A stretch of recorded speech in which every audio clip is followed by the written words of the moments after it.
उम्मीद करता हूं कि आप सब लोग अच्छे होंगे, बेहतरीन होंगे, लाजवाब होंगे, एकदम बिंदास। देखिए, सुधांशु 20,000 रुपए की राशि को 4 भागों में बांटता है तथा उन्हें 1 साल के लिए उधार देता है। जो 20,000 रुपए की राशि है उन्हें 4 भागों में बांटता है, 1 साल के लिए उधार दे देता है।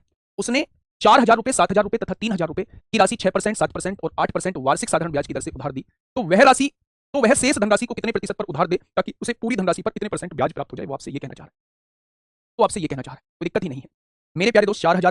4,000 पर 1 साल का ब्याज कितना हो जाएगा, उसको 6% पर दिया है, 6% निकाल दीजिए। दूसरी राशि कितनी है, 7,000 है, 7,000 पर कितना ब्याज लिया है इन्होंने, 7,000 पर 7% ब्याज लिया है, 7% निकाल दीजिए। तीसरी राशि है 3,000, 3,000 पर कितना ब्याज लिया है, 8% लिया है।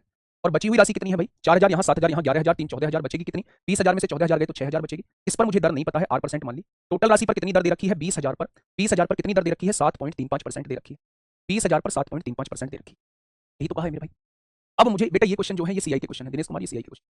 क्वेश्चन निकाला है, सुधांशु 20,000 रुपए की राशि को, टोटल उसके पास 20,000 की राशि है, उसे 4 पार्ट में डिवाइड कर देता है। पहला पार्ट 3,000 4,000 का है, दूसरा पार्ट 7,000 का है और तीसरा पार्ट जो है वो 3,000 का है।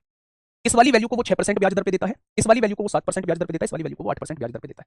मैंने तीनों का लिख दिया। और चौथी वाली वैल्यू जो बची भाई, टोटल 20,000 थी, 4 और 7 11 और 3 14,000 लगा दिया, बची 6,000। इसकी रेट ऑफ इंटरेस्ट हमें निकालनी है। तो टोटल चारों पर यानी 20,000 पर उसे जो ब्याज मिलता है वो 7.35% मिलता है। तो टोटल पे लगा दिया, बस यहां से चीजों को सॉल्व कर लेना है।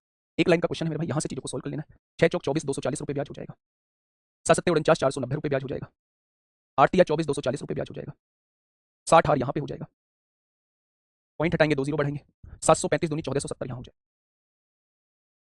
ठीक है, अब हो गया यहाँ से 240 और 240 कितना हो गया, 480, 480 और 480 960 और 10 970 इधर आके माइनस हो जाएगा। क्या यहाँ 500 बच जाएगा, आपने कहा बिल्कुल बच जाएगा। तो मेरे प्यारे दोस्त ये 60 इधर मल्टीप्लाई में है, इधर आके डिवाइड में हो जाएगा। अब आप यहाँ से निकाल लीजिए, 25/3 आ जाएगा, यानी शेष राशि जो है वो 25/3 पर है, और 25/3 का मतलब होता है 8 सही 1/3%, 8 सही 1/3% हो जाएगा। ठीक है, पूजा सिंह गुड़िया ऐसे है कि मनोज की आयु 5 वर्ष है। कितने वर्ष है मनोज की आयु, तो आप कहेंगे 5 वर्ष है। उसके पिताजी अपने बेटे के नाम पर 50,000 रुपए एक बैंक में 12% साधारण ब्याज दर पर 20 वर्ष के लिए जमा करते हैं। उसके पिताजी जो है वो 50,000 रुपए जमा करते हैं, 12% के हिसाब से करते हैं और 20 साल के लिए जमा करते हैं। ठीक है, यह तय किया जाता है कि बैंक ब्याज में से मनोज को 300 रुपए पढ़ाई खर्च के लिए प्रति माह और 100 रुपए प्रति माह उसके जेब खर्च के लिए देगा, यानी हर महीने 400 रुपए उसके पास जाएंगे, 300 रुपए पढ़ाई के और 100 रुपए जेब खर्च के ब्याज से जाएंगे।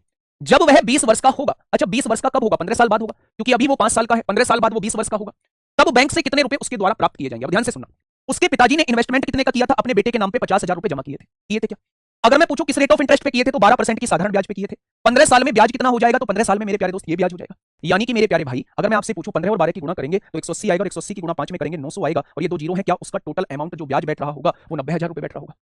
हर महीने उसे 400 रुपए दिए जाते हैं, तो 1 साल में क्या उसे 4800 रुपए दिए जाएंगे, और 15 साल तक उसे दिए जाएंगे मेरे प्यारे दोस्त, तो क्या उसे खर्चे के रूप में 72,000 रुपए खर्चे के रूप में दे दिए गए होंगे।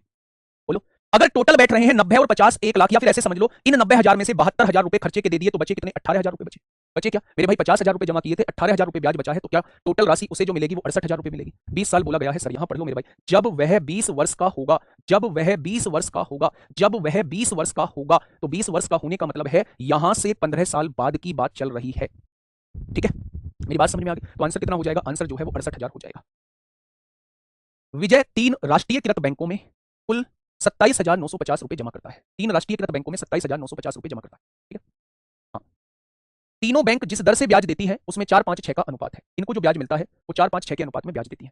वह बैंकों में जितने समय के लिए रुपए जमा करता है उसमें 7-6-5 का अनुपात है, इतने टाइम पीरियड के लिए अनुपात है।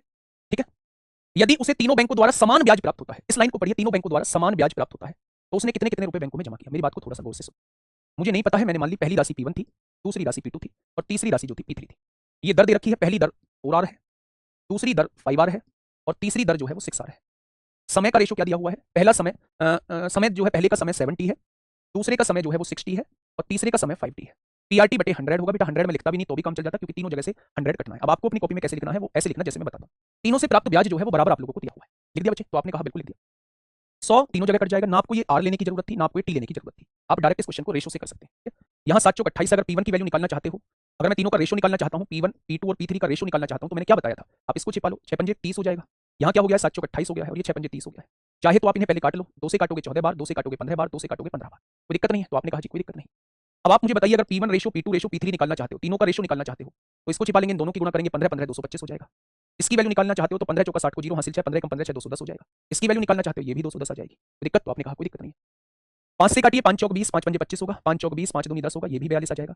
3 से काटेंगे 15 बार, 3 से काटेंगे 14 बार, और 3 से काटेंगे 14 बार। क्या कोई दिक्कत आप लोगों को, आपने कहा कोई दिक्कत नहीं।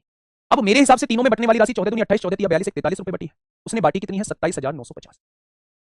पहला आंसर जो होगा वो 15 का मल्टीपल, दूसरा आंसर 14। ये देख लीजिए बाद की दोनों राशि बराबर होनी चाहिए। क्या बाद की दोनों राशि बराबर है? आंसर नहीं होगा। क्या बाद की दोनों राशि बराबर है? आंसर नहीं होगा।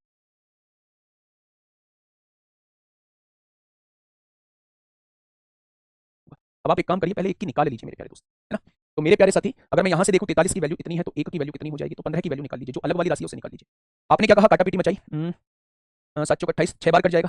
6 बार, 6 18 को 8 हासिल 1, 6 चौक 24 और 1 25, 258 हो गया है। 21 बचेगा, 43 पंजे 215 हो जाएगा। 15 0 0 15 पंजे 75 को 5 हासिल लगे 7, पहली राशि 9750 हो जाएगी। पहली राशि 9750 होगी, आगे की दोनों राशि बराबर होंगी, लेकिन ये आगे की दोनों राशि बराबर नहीं है, इसलिए नन ऑफ दीज लगाएंगे। इसलिए नन ऑफ दीज लगाएंगे मेरे प्यारे दोस्त, ठीक है। क्या मेरी बात समझ में आप लोगों को